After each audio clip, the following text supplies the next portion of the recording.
ke nake so ne dai, ni ma kai nake so.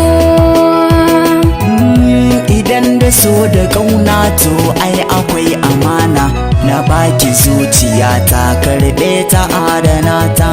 Idan da so da ƙauna to ai akwai amana, na baka zuciya ta karɓe ta adana ta. Godiya nake wa Allah sarki mai duniya da ya sanya ki cikin zuciya ta baki ɗaya. Na baki duk zuciya ta ungwa keke ɗaya, ni dai ki adana ta ki yi mata kariya.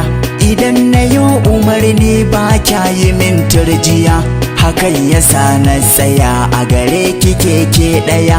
Ni dai da ke na saba, da ke nake tutiya, da ke nake fahari mai kyawun zuciya. Komai idan na samu ke zan baiwa ke ɗaya.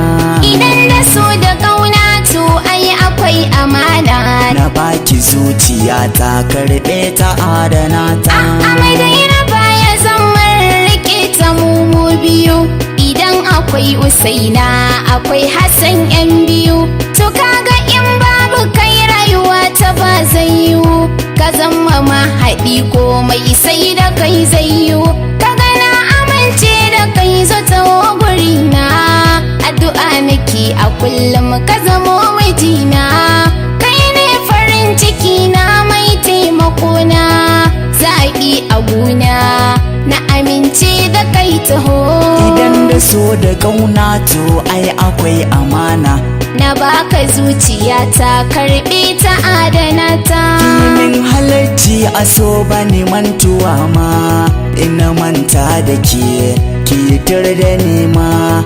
To kin ga ke kadai ce zan yi wa hidima, gashi ma kina da kunya yar gida na girma. Na duba asali na kina da kima, a cikin zuciyata na yi miki alama.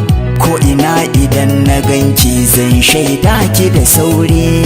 Idan da so da ƙauna to ai akwai amana, na baki zuciya ta karɓe ta adana ta. na gane akan soyayya gaban. In an ganka anan ni ma ina ta nan, in za a cutar da kai zaka gani nan da nan.